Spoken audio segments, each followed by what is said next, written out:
National headlines, a Federal Reserve officials expressing concern about rising inflation and weakness in the labor market. National correspondent Atra El-Nashar brings us a closer look at that as high tariffs are pushing retailers to make some tough calls.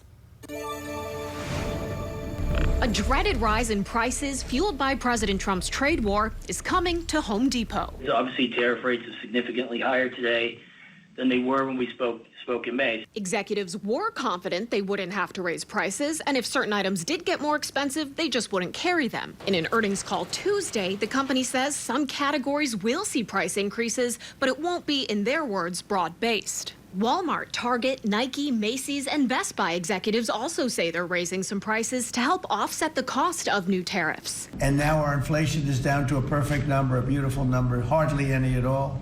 In July, wholesale prices rose almost 1% in just 1 month and 3.3% over 12 months, far more than expected.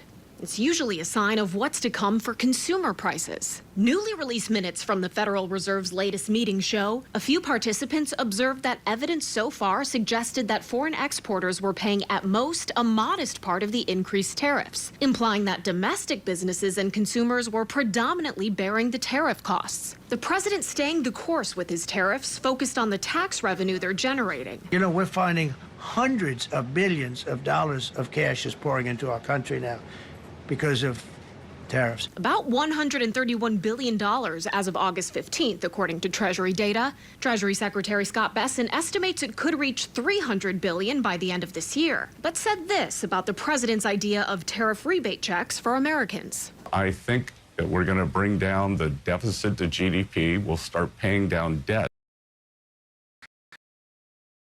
used as an offset to the American people. The president rejecting forecasts of tariff-related inflation and continues public pressure on Fed Chair Jerome Powell to cut interest rates. Powell's term ends in May, and we're now learning Trump's pool of potential replacements expanded to 11. Bessent will start meeting with them closer to Labor Day. In Washington, I'm Atra El-Nashar.